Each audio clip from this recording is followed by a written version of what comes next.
我哋天父，我哋感謝你，你俾我哋有崇拜你嘅機會恩典。但願孩兒心所想，口所出，弟兄姊妹所聽嘅，我哋都可以同感一靈。阿門。請坐，唔好搞佢。好，弟兄姊妹早晨，係咪早晨嚟午安啦？證明大家都好精神啊！好，咁一陣都有啲問題問你哋嘅喎。頭先我見牧師問啲細路仔幾得意啊，唔知你識唔識答嘅咧？今日都係講古仔啊，都係講古仔啊嚇。嗱，我哋成日話中國有句説話係咪啊？有錢可以使得鬼推磨。一陣先就我叫志開。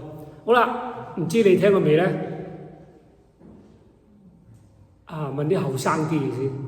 我哋啲咁上下年紀，我諗實有聽過㗎，係咪啊？聽過未啊？阿君聽過㗎啦，你哋都咁知唔後生喎？講笑啫，都後生嚇。其實呢啲咁嘅中國嘅話咧，一路傳到有時你都唔知講好似真理咁。其實係咪真嘅咧？係咪？當然我會覺得點睇啦，係咪？咁其實佢背後嘅意思咧，即係話啲金錢嘅能力好巨大咁解嘅，係咪？即係啲連鬼差都聽佢差遣，咪即係行賄，係咪啊？即係貪污啫，其實就即係下邊都行賄貪污嘅咁其實係話即係錢好重要，咁整下咧就一路入咗我哋嘅心啊，所以我哋一大個就搏命揾錢咯，健康都可以不顧啊，咁呢啲係真理定歪理咧？係嘛？所以都好凄涼。我哋自細就俾呢啲咁嘅歪理去模仿，好在我哋今日信咗耶穌肯定耶穌唔會收錢㗎嘛，唔會嘅好啦，咁錢都咁變咗咧就好重要咯。我哋覺得係咪？有錢使得鬼推磨，係咪？即係啲鬼差都聽你講既然係咁我就睇到聖經咧有個説話嘅，唔該雅福，叫虛空同埋暴風。咁究竟係喺傳道書成日出㗎？咁究竟有冇關聯咧？我咁講今日咧路加福音16章，我上次嚟講15章，今日講16章。16章咧仍然有3個故仔，15章有3個故仔，咁又係同錢數目字有關係㗎。咁呢次咧又話講到錢喎，16章，所以其實係咪錢都好重要？聖經都咁講，其實耶穌教緊我點樣睇啲錢，係咪？好啦，開始嗰陣時講咩啊？開始嘅第一故仔就係財主與管家，咁好多瓜葛啦，係咪？咁後尾故仔咧，我哋今日講㗎。頭先咧你睇個 video 都睇晒，其實可以收工唔使講㗎啦。咁當然要解釋嘅，係咪？咁財主同埋拉撒路，或者唔好叫拉撒路住，財主同埋個乞兒，即係有錢得冇錢。咁喺兩個故事當中，你話牧師又係講錢㗎喎？係真係講錢㗎。佢話嗰啲咩啊？話嗰啲法利賽人貪錢㗎，貪錢精嚟㗎咁當然耶穌都係丙佢哋㗎啦咁所以咧今日咧我同大家試一個好挑戰性嘅財可通神。嗱，你唔好捉住呢句喎，好似有錄音嘅嘢如果就話我就話財可通神咧，你話盧牧師都係財可通神，不過係好多問號㗎。其實呢個係問題嚟㗎係咪真嘅咧？咁解咁事實喺我哋嘅生活當中咧，錢當然都係幾有影響力，唔好話重要啦可以幫我哋買樓買車啦買名牌商品啦，甚至點樣我哋供應我哋生活嘅各種嘅需要啦，呢啲都係無錢不行㗎，係咪最弊仲有一樣嘢咧，錢最凄涼就係呢樣咧，可以俾到一啲人可以走捷徑係咪走捷徑。有錢得㗎啦，排隊排先嚇。第日嗰啲波牛飛啊，唔知係咪有錢啊？真係嘅，依家都係㗎。我哋買世界盃飛咧，你抽籤嗰啲幾廿蚊張，你話你要買都有啊，佢有啲依家係話預先安排俾你嘅，咁啊幾千蚊一張。咁你真係睇下，即係又係講錢嚇。咁當然啦，有啲嘢咧，可能你話牧師唔係嘅，錢大家都識㗎嗬，錢唔係萬能嘅，係咪啊？真係㗎。嗱，我啱啱收到個消息，即係我香港個，即係我入教會認識個弟兄咧，咁佢就pass 俾咗啦，翻去天家啦。咁啊，因為呢幾年咧。佢有 cancer， 咁啊醫嗰陣時都使好多錢嘅喎。初咧就2萬蚊一個月，就去食嗰啲標靶藥喎。後尾咧就啲人平啲啦，翻大陸食，咁啊5000蚊，咁啊保住條命咯。但係保得幾耐啫？係咪？一樣要走啦。即係話錢唔係萬能，有啲嘢真係可以解決唔到嘅，又好似啲病同埋死。更加每個人都要面對。當然啦，咁你會問冇錢點樣生活啊？所以人生咧就係幾矛盾㗎，有時都冇錢點樣生活啊？所以呢句咧就回應翻傳道書嗰句嘅啫，其實就係話虛空同埋暴風，即係一剎那嘅嘢。好啦，咁樣我哋就睇到咁究竟耶穌基督又點樣睇佢啲金錢咧？咁啲錢係咪真係可以通神咧？咁我覺得大家係要問下好似梁牧師，你覺得你用錢可唔可以行賄到耶穌啊？細路仔叻過你哋喎，不過細路仔呢句都唔識答嘅，大人答嘅啫，梗係唔得啦！你唔好話行賄耶穌啊，你行賄盧牧師都唔得啦。係咪？我一定係唔會㗎，我好驚啊！驚嘅。頭先有冇睇到天堂同地獄中間有個乜嘢啊？你哋冇留意睇㗎，原來冇留意睇，所以又要我喺度講啦。有條鴻溝㗎嘛，到嗰陣時呢度就落唔到去，嗰度又上返去㗎。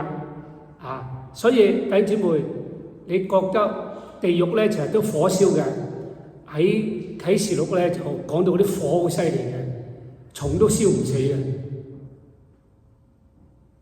係咪啊？蟲都燒唔死喎，即係燒你唔死，即係等你捱苦咁解啊！燒死一了百了，即係話係永恆當中係以頭先梁牧師講係你今世嘅選擇，你中意選擇去永恆喺裏邊天堂啊，一係地獄。係咪？好啦，咁啊今日重翻嚟講咧，就係講緊路加福音16章。嗱呢個咧就好奇怪㗎，咁咧就講緊係陰間嘅。我哋陰間係點咧？咁話佢喺呢個古仔當中咧，都幫我哋解開咗中國文化中嘅對於陰間嘅傳統迷思啦，係咪？好啦，喺舊約當中，陰間呢個字咧。原來出咗66次，而喺新約咧出咗10次。佢陰間喺希伯來話佢點講咧？咁樣佢話描述咧嗰度咧好陰暗嘅，冇生命嘅地方，或者係人死後嘅居所。所以成本福音書唯一講到陰間嘅情況咧，就係喺財主同埋拉撒路呢個故仔裏邊講陰間係點嘅啫。咁我好抵死嘅，我成日話，將來一定好玩嘅，將來去嘅地方。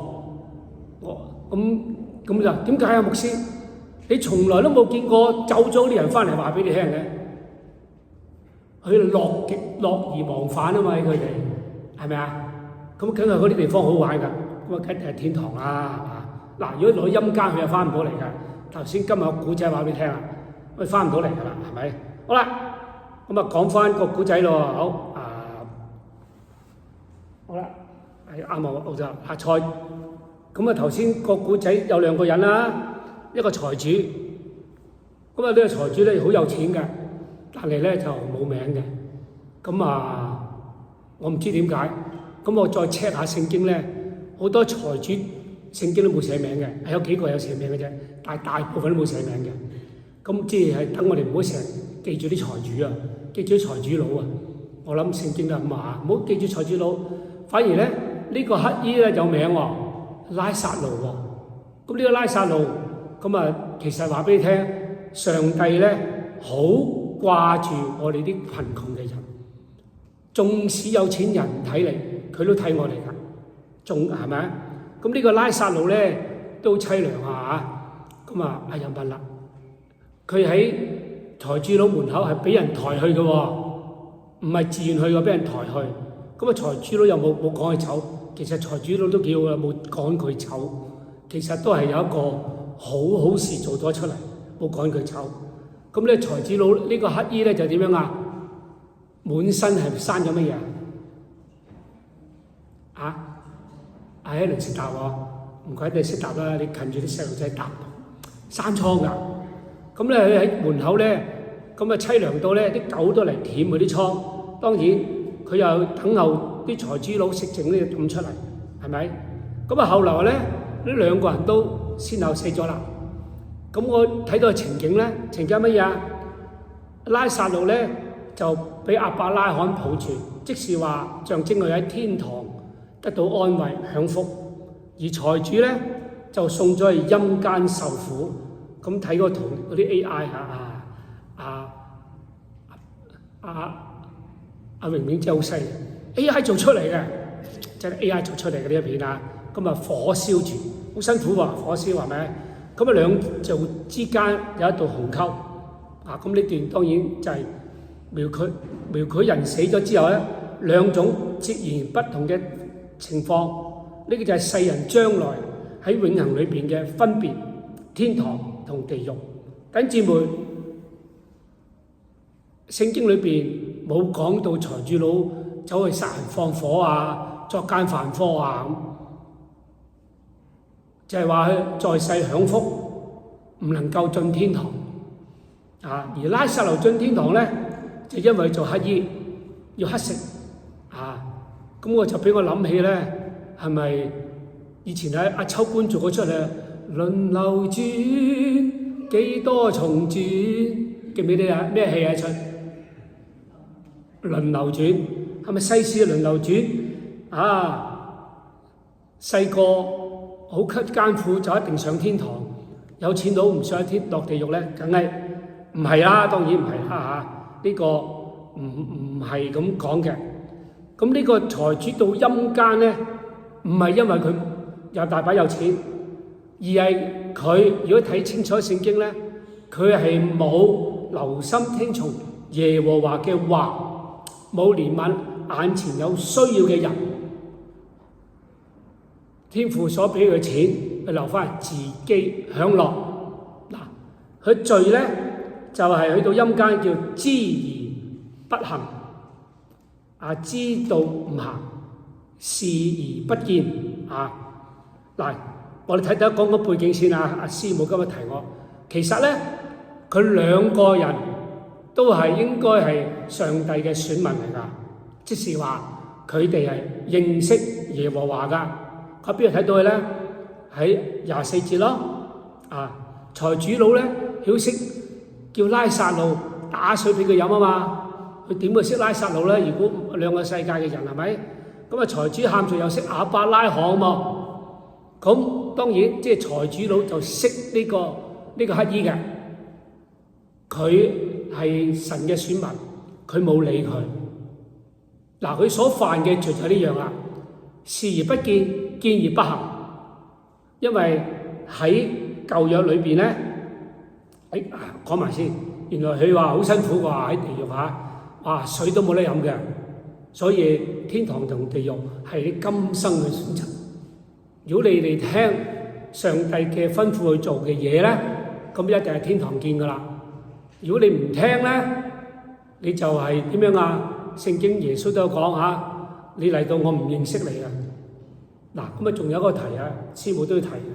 佢話：嘿，信耶穌呢個信心就會上天堂啊嘛。但係話唔係你上天堂，係你自己放棄上天堂啊，因為你唔聽耶穌話，你自己唔做佢吩咐嘅嘢，係咪等於你自己放棄啊？所以話將來你要天堂地獄係你選擇。嗱，我講翻個故仔先啦。咁喺舊約裏邊咧，其實摩西可以另一章噶啦。摩西先知成日都勸好多你哋要輔助窮人。申命記24章，佢當中講到你點樣去輔助啲軟弱無助貧窮無依嘅人。嗱，特別喺以賽亞書58章7節，喺歷史化學係冇錯，唔該。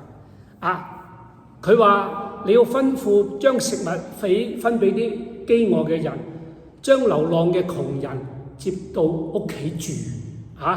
見到赤身露體要俾衣服佢着。嗱，呢啲都係神嘅教導，呢啲係上帝嘅性情。所以今日我哋嘅啟應經文146節咧，佢都話人信唔過㗎。你隔離瞓嗰覺有時都可以信唔過㗎，唯有上帝信得過。咁我唔講嗰啲，講翻下嗰啲146。佢話耶和華持守信實，直到永遠。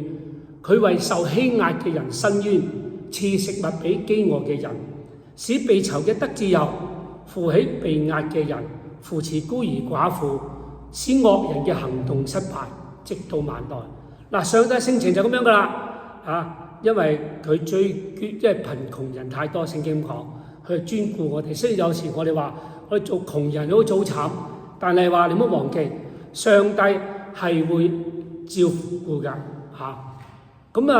舊約講完，新約有冇講到咧？新約有講嘅喎，新約就喺雅各書4章17節，佢話人若知道行善，卻不去行，呢個就係個罪啦。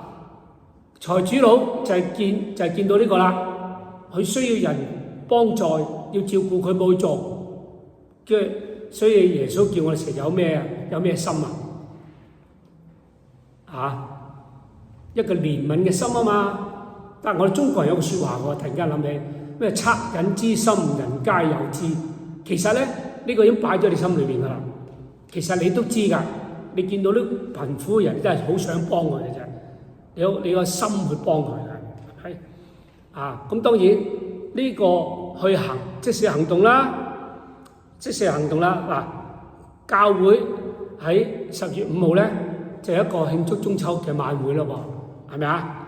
喺崇拜完之後，我哋基於上一章學習係乜嘢啊？3個古仔其實一個信息係講乜嘢啊？上帝去尋找啲失喪嘅人，一個都唔放過㗎，罪人都唔放過㗎，係咪啊？好啦，既然係咁樣，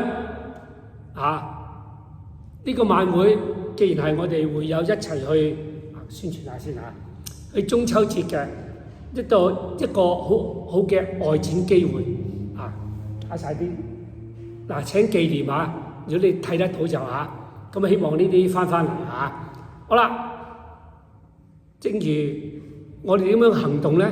行動好屬照。你今日聽我講冇行動都係冇用嘅其實你要知道去行聽到要行動。所以喺度呼籲大家邀請未信嘅親友參加。我見到咧30幾人下邊個堂坐100人，我諗係咪？坐100人。坐到100人，佢先問過坐得100人咁我哋咧超仔一堂，值佳節，數主恩之外，其實喺教會裏邊真係好多失喪嘅人，好多迷羊，好多失落嘅，唔可以上次咁講，一個都不能少。我諗覺得咧，呢個都係上帝鍾意我哋做嘅事。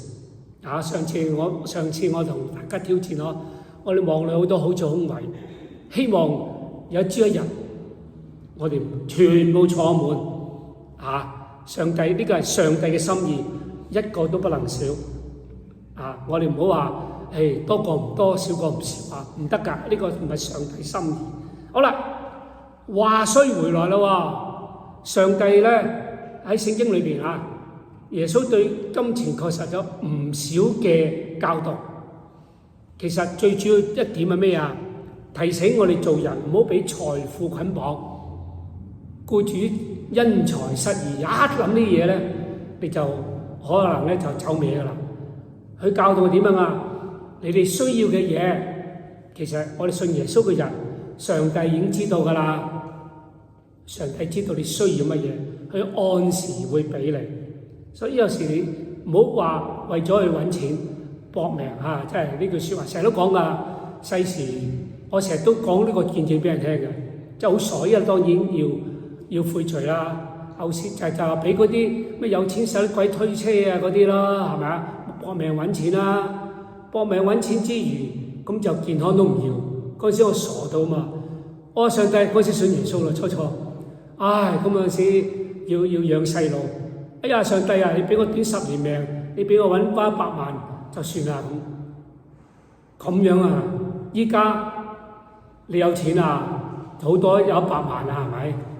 咁我咁樣講100萬，我諗起啦嚇，邊個喺我成日同啲溫哥華啲會友講嘅？你哋100萬富翁係咪？但都冇用啦，冇健康啦，開始揾翻啲錢嚟買翻個健康，係咪啊？好啦，所以聖經點教我哋啊？佢話你不能侍奉神又侍奉馬門啊！歷史 OK， 因為馬門其實背後咧就係撒旦控制嘅金錢，佢最中意迎合人嘅需要啊，咁啊製造得偶像嚟克制人，抵擋上帝。聖經話：人若侍奉馬門，就不可能再侍奉神，因為神同馬門總係相對，大家背道而馳，人只能夠選擇其一啊！所以我哋有呢啲，我哋有時我哋中國傳統咧都唔知啱定唔啱啊！冇一你咪選擇二咯，嗱，冇唔得㗎，係得一嘅啫。你要選擇耶穌，冇兩樣嘅，係咪？好啦，因為點解啊？我哋都知啊，當你貪愛世上嘅錢咧，你就冇辦法專一愛神噶啦，諗好多嘢。所以我哋唔能夠又愛神又愛錢啊！只有我哋願意真係愛神嘅時間，我哋心胸就會廣闊，就唔好咁容易俾錢財去纏繞，或者俾錢財去吸引。所以話財主唔能夠喺亞伯拉罕嘅懷裏邊，唔係金錢本身問題，金錢本身係冇錯，只不過佢係一個工具嚟嘅啫。不過財主佬佢錯誤咁使用，佢將財富俾佢嘅係享樂工具。又喺舊約時代咧，有錢嗰啲人啲財主佬咧，喺聖經覺得都係上帝俾嘅福氣嚟㗎。不過俾你福氣之餘，你啲錢你又要做管家，係點樣運用？唔係俾你自由揮霍，你中意點用就點用啊！於是乎，你有錢你就要去行善。如果我哋唔去行善憐憫嘅人，金錢就變咗係我哋同上帝個鴻溝嚟嘅，係咪啊？你顧住啊嘛啊！所以我哋點樣對錢有正確嘅態度咧？啊，點樣去面對錢財嘅虛空同埋暴風咧？嗱，我可以咁講啊，錢咧其實係一個考驗嚟㗎，佢顯示到我哋嘅靈命光景。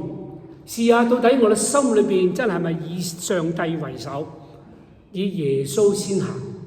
記唔記得聖經記載過一個少年財主嚟揾耶穌啊？係咪啊？佢仲要摸黑喎嚇，咁問耶穌咩啊？點樣承受永生？有錢啦，點樣問？佢都好聰明啊！咁啊，耶穌點啊？你將你所有嘅嘢買晒佢，然後咧俾晒窮人先嚟跟我啦咁。聖經跟住話，見到呢個少年財主憂憂愁愁，因為佢產業太多嚇。對呢個年青人嚟講，呢個財富就係嘅倚靠。咁你話牧師，我哋一層樓算唔算產業太多啊？我唔知，我唔識答你啊！一層樓，不過你都係帶唔走嘅，係咪啊？你都係帶唔走嘅。你係咪剩俾啲仔女咧？嗱，上帝有教㗎，識喺傳道書有教，佢哋都會經過辛苦去揾嘅錢，你傳俾佢係禍患，係虛空嚟㗎。咁主要做乜嘢咧？咪咁當然啦，咁啊，佢可以去捐俾啲教會啊，或者慈善團體啦，都係好嘅啊，都係好嘅嚇。咁咧，結果錢就考驗咗佢啦。呢個係有錢佬，咪呢個少年財主啊！佢點啊？寧願要錢，佢都唔要永生啊！咁其實錢係點啊？其實狀況下，好似一塊鏡咁嘅啫，照出我哋心底真正緊張啲咩嘢，係咪啊？錢係咩咧？其實係一個屬靈嘅考卷，我哋要點樣做一個忠心嘅管家？上帝俾咗錢佢哋啦，係咪？因為金錢唔係我哋最終嘅產業，我哋都係上帝暫時俾我哋託管嘅。記唔記得？但係有個聖經有啲例子喎，就係才幹嘅比喻，係咪啊？點比喻啊？咁啊，即係有個主人臨走啦，佢俾3個僕人，一個俾5000，一個俾2000，一個俾1000。咁啊，大家知啦，5000、2000嗰個咧，佢出去投資，揾翻5000、2000翻嚟。耶穌就讚佢：哇！你真係又良善又忠心。咁啊，仲有1000嗰個咧，耶穌鬧佢嘅喎，話有惡毒喎。點解啊？弟兄姊妹點解啊？點解話有惡毒啊？又懶又惡毒啦嚇！佢話我話梗係啦，你都唔錫我，你分得1000蚊俾我，嗰啲係5000、2000，可唔可以咁樣諗咧？當然聖經冇啊，我咁諗嘅，所以我儲埋佢唔用。咁但係點解鬧有惡毒咧？唔係因為儲埋，就係我哋今日一個都不能少嗰個原則啊！我哋唔好話坐喺度，我信耶穌得啦，我唔理人哋噶啦。出邊係好多迷失嘅羊、失落嘅民啊！我哋領咗1000，即係話領咗救恩，我哋要出去揾翻啲人傳福音去聽，咁解啊？點解嗱又惡又惡毒咧？係咪？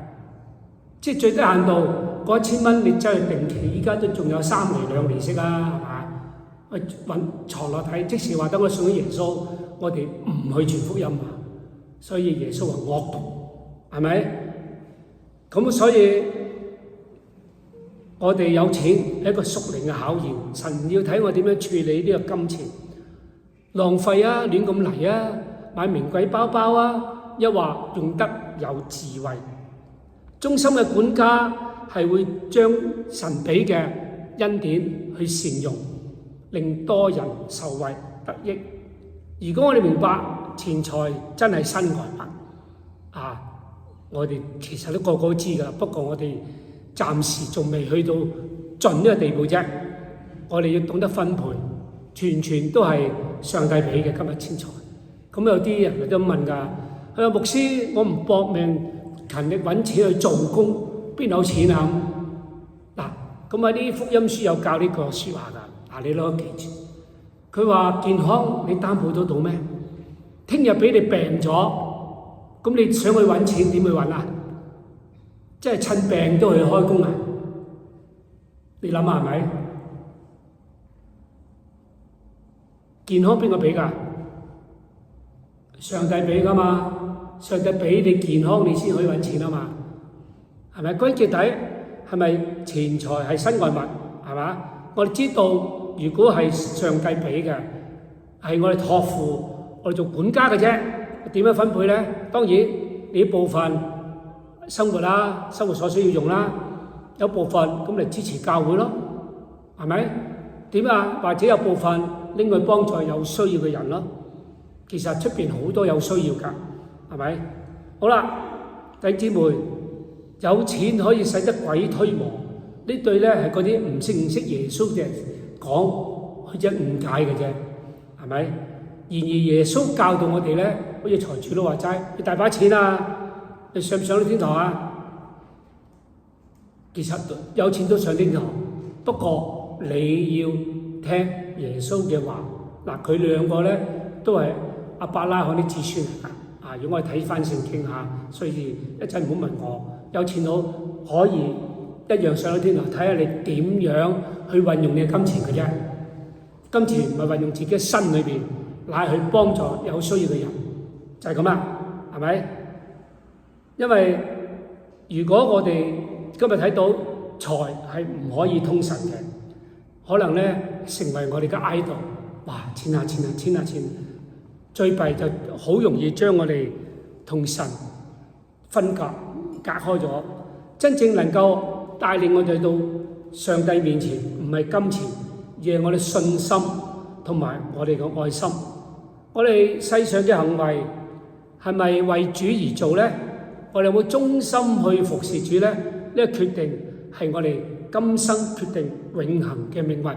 頭先林牧師同啲細路仔都有講啦，我最後再提示大家啦，係咪？我哋點樣面對錢財嘅虛空同埋暴風咧？咁樣啊，原來錢財係我哋屬靈嘅生命考卷，我可以咁講，去竭誠嘅心，我哋係愛世界啊，抑或愛神咧？好啦，有錢啦，我哋又係咪忠心去管理咧？啊！當你有冇去慷慨嘅與人分享，成為別人嘅祝福咧？嗱，呢個咪就係我早幾次嚟講，積財在天就係咁啦。我哋有錢，咁我可以幫助下人，人哋有祝福，呢日積財在天。喺聖靈期嘅16個主日，呢個都係俾大家一個挑戰，自己問下，錢係你嘅偶像啊，抑或係咩咧咁？願我哋彼此冠冕，最緊要唔好俾金錢牽引，讓聖靈引導。嗱，咁啊最後尾咧就講句説話啦，將世俗嘅財可通神轉為乜嘢啊？財用於神啊！最後尾嗰章啊，將世俗嘅財可通神觀念轉為財用於神，使多人得益，使有需要嘅人得到恩典嚟接受福音。但願榮耀歸於聖父、聖子、聖靈。